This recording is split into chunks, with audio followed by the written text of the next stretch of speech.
Welcome to How to Be a Money Magpie, the podcast from MoneyMagpie.com. I'm Jasmine Birtles and I'm the founder of Money Magpie. And this podcast looks at all sorts of aspects of money, from investing to cryptocurrencies to making money on the side. And today we're looking at investing in property, which is something I know in the UK we love doing.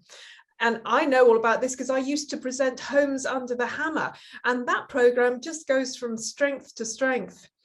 Now, what I'm going to do is to ask an absolute expert about this, and that is my friend Gill Fielding of Fielding Financial, and they run online and in-person courses on how to invest in property for the newbie and the experienced investor.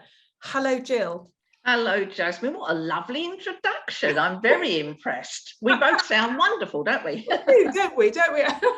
We are. Come on. And we are. Yes. So I thought I'd start, Gill, talking about you as a property investor, because you walk the walk. You know, you don't just tell people how to do it. You have invested in property through your life. Can you give us a whistle-stop tour of your investments, your property investments? Well, I can, and it's a rather bizarre story because, I know, Jasmine, because we've known each other quite some time, that I'm a rags to riches story. So I was born in the East End of London with absolutely no money and no support and nothing, with a toilet that was down the end of a concrete yard. And I'm sitting in the kitchen of a wonderful large mansion in the Sussex Hills, and I've got 7 toilets and they're all indoors, which is something I would never have imagined when I was a child. But so my start in life was very poor. And so when I decided to get myself educated, I had this strange notion that I had to provide accommodation. So I got myself a place at university and I saved up and worked 5 jobs and all the rest of it to get a deposit to put down to buy a flat. Not realizing that universities supply accommodation, because I was that stupid. Anyway, I bought the flat, moved in, and then I realized there was university accommodation and all these other things going on. So what I did was I moved straight back out again and moved into with some friends, student friends, and let out the flat that I'd bought. So I was an accidental landlord at the beginning, and I'd accidentally bought a buy-to-let, but it worked like a dream. I was 19 years old, so it's over 40 years ago. I put a tenant in there. They paid me a nice rent. And then when I left university, I sold that property for about 4 times what I paid for it, because the market was going through and up. I sold it and bought another one, and then I sold that one and bought 2. And then suddenly the portfolio was up and running, and here I am.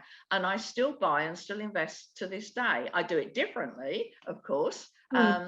But property has always ran along a corporate career. And then about 25 years ago, I stopped working for a living and stopped the big corporate game and just concentrated on my properties and other wealth creation stuff and creating Fielding Financial. And, and then we were off and running and, met you and all that kind of stuff. So I've had a lovely life for the last 25 years.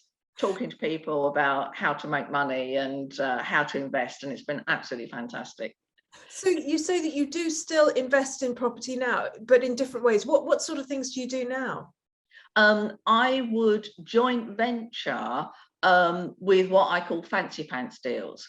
At Fielding Financial, we teach a structured approach to investing, and it starts with the very first investment, which is a simple buy-to-let. And it goes up the different tiers through different types of refurbishment and HMOs, houses of multiple occupation, service accommodation, all those things, up through capital projects. And right at the very top is fancy pants deals.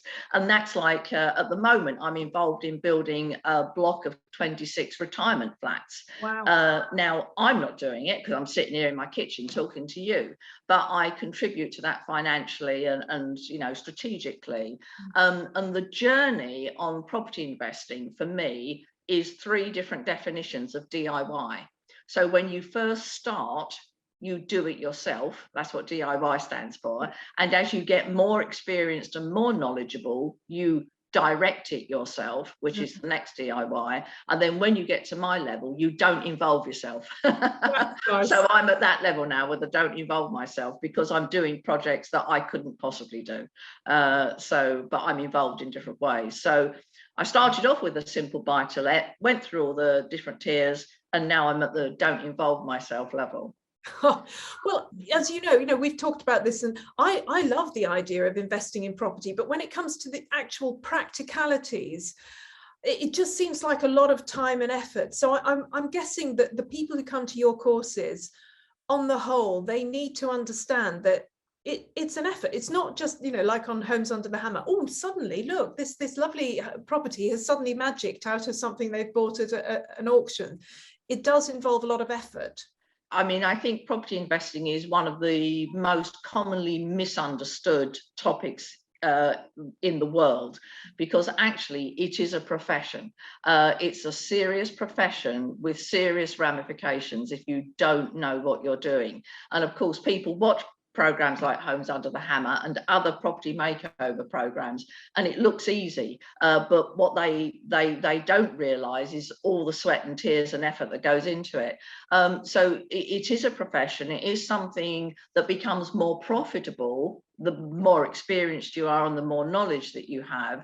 And of course, with every profession, it kind of gets easier with time, but people think it's easy, and I think that's because everybody lives somewhere. So everybody thinks, oh, I've rented a house, I've bought a house to live in with my cat and partner, therefore investing must be the same. And it couldn't be more different than chalk and cheese. It's a completely different animal, because one's an emotional thing and the other one is a strategic, research, evidence-driven, exact science. Yes, and that makes me think, again, you're saying about, emotion versus business, basically. What would you say are the biggest mistakes that new property developers or would-be, landlords, etc., make?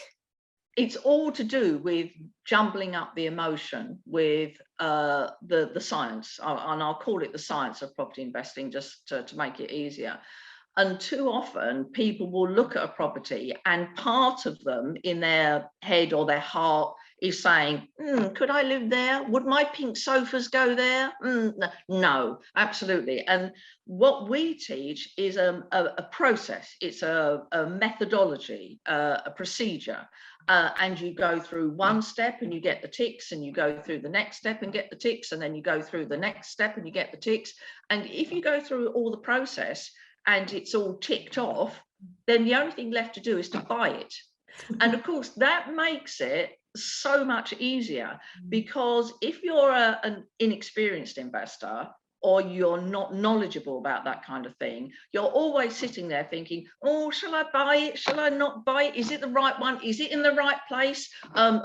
Whereas if you go through the processes, it takes all of that angst away. It takes all the emotion and the fear away, because you've got a tick in every box. Therefore, the evidence is there and it works. And all you've got to do is just go and buy it. I think that's the thing, is the differentiation really between what I call a domestic purchaser and a property investor.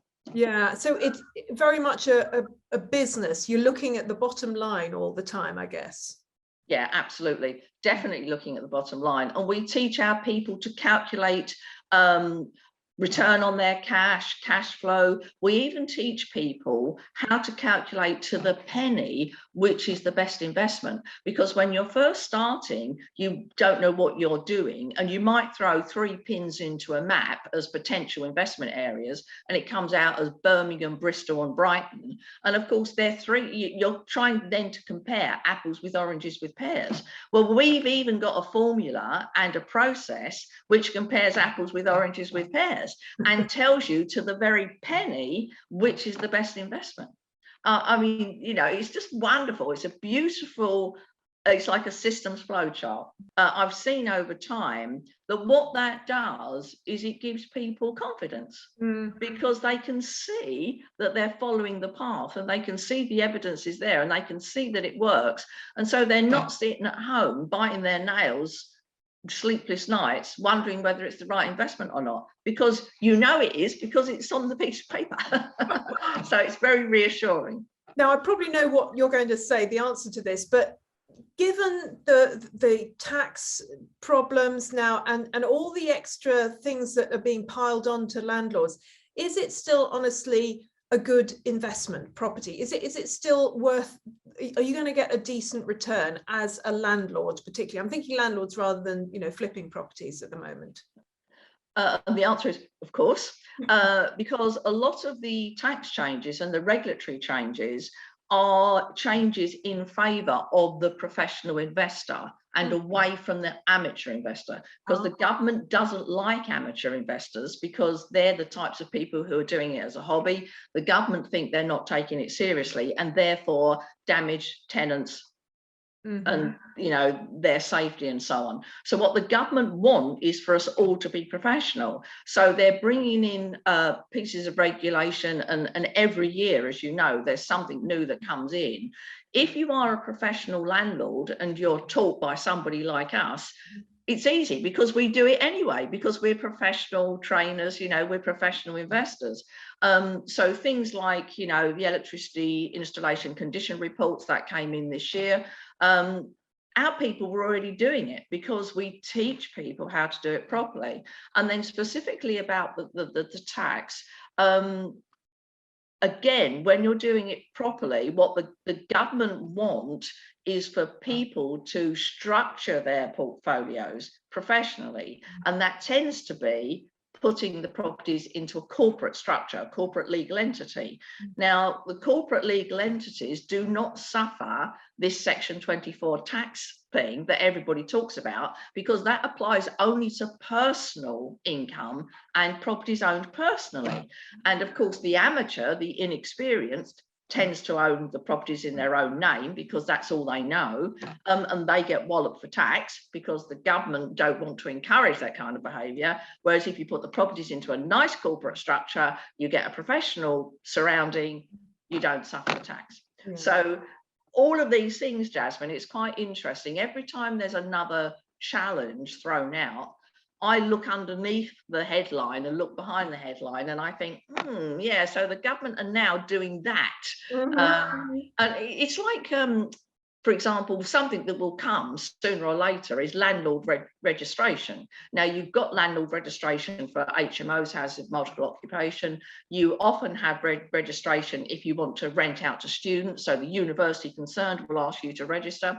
So our students are taught to register anyway, because it increases your demand, it increases your potential marketplace, all that kind of stuff, because we're doing it as a profession. So when landlord regulations and registration comes in, we've already done it. So it's not an issue. It'll only be an issue if you've never done that kind of thing before. And who do you register with then?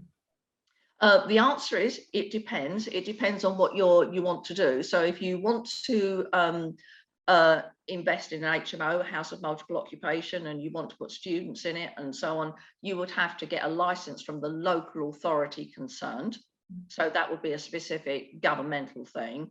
If you want to do a student accommodation and you want to use, most universities have like accommodation portal, and to put your properties on there, obviously that's a great source of demand, and you're going to get your properties let. Often universities will ask you to register with them, and they will do a loose, what you and I would call a fit and proper person test. Yeah. Okay, to make sure that you're good enough.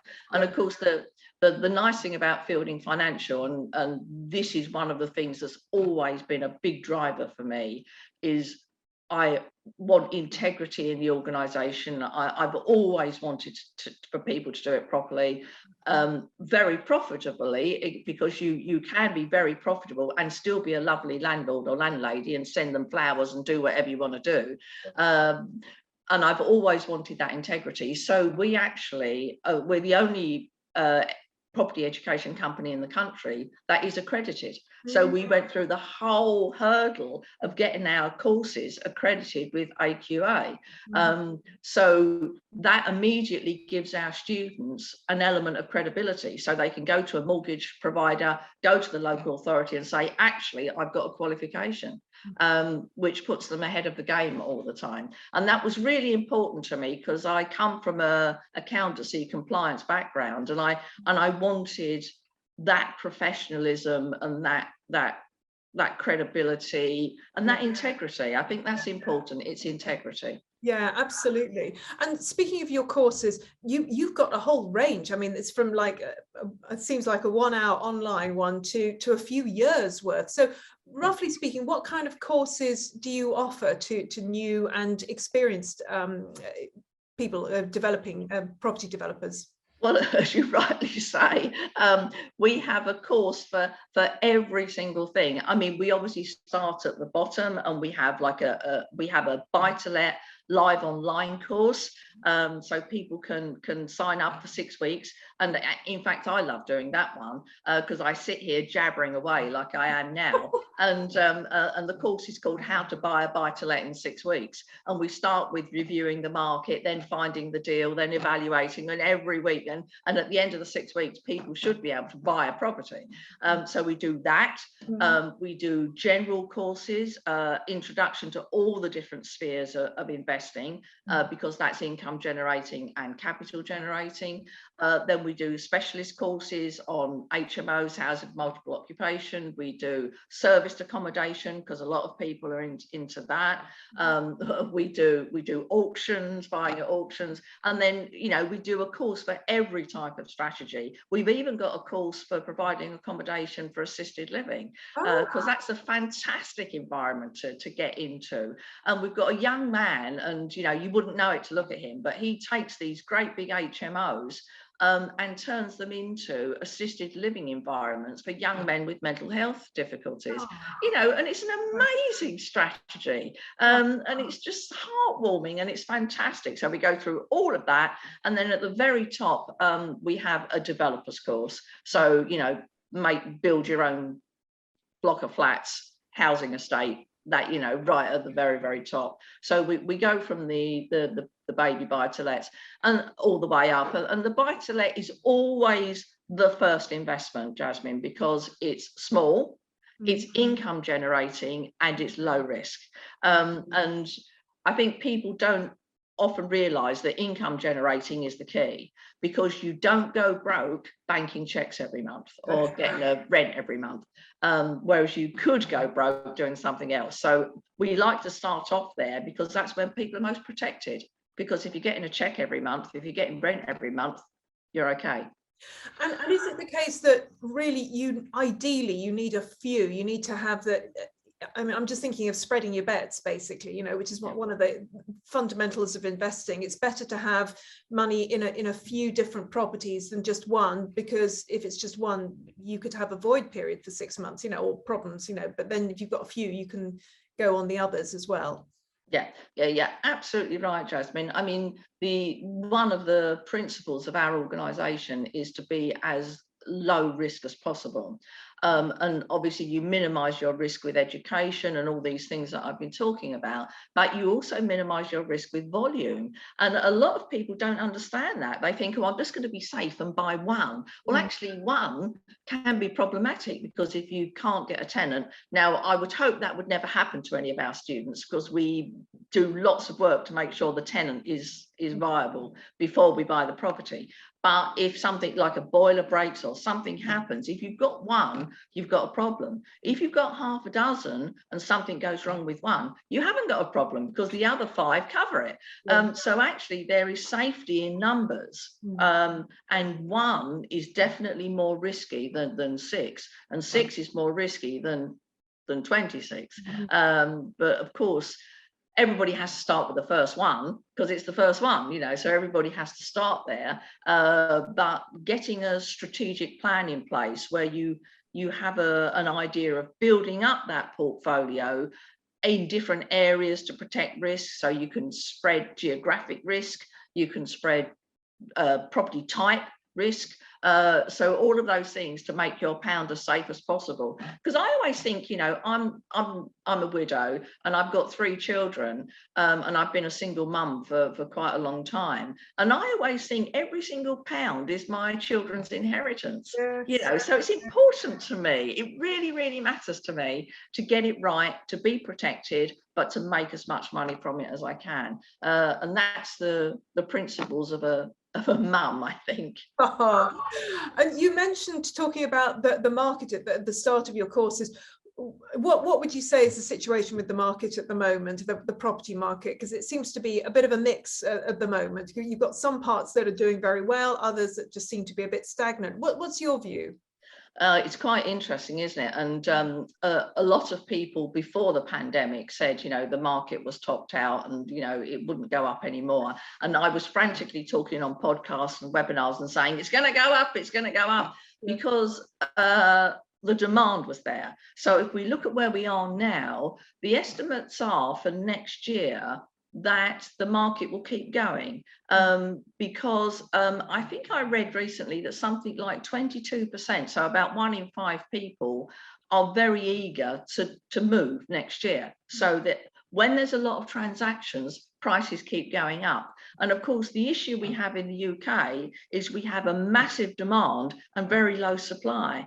And supply during the pandemic has just almost ground to a halt, because the building has continued, but not at the right rates. But demand has continued to expand. And of course, with lockdowns, people now want lifestyle changes, different types of properties. So my guess is I don't think it will be quite as frantic next year as it's been in the last year, but my educated guess is that it will keep on growing, and it might change a little, but it will keep on growing along its normal trend line, which is up, because the demand is so strong, and that isn't going to go away. Well, thank you so much for that, Gill. That's really helpful. So now if we want to join one of your courses, where do we go? If you go to fieldingfinancial.com, you can get in touch with the office. There are courses that are listed there, and there are courses that like a 2-hour course for free, and there's also access to these live online courses that we do, and other things. So fieldingfinancial.com is the place to start. Well, thank you. That's your lot from us today. My thanks to Gill Fielding of Fielding Financial for telling us about how to be a successful property developer. And as she said, there's more about her courses at fieldingfinancial.com. And don't forget to follow us on Twitter and Instagram. Our handle is, of course, MoneyMagpie. And you can follow me on Twitter at Jasmine, and on Instagram at Jasmine Birtles. And if there's a particular subject you'd like us to cover in our podcast, just let us know on the MoneyMagpie boards. Just get in touch with editorial@moneymagpie.com, and get in touch with us on social media. We love to hear your ideas. Today's episode was presented by me, Jasmine Birtles, and the producer was Jenny Birtles.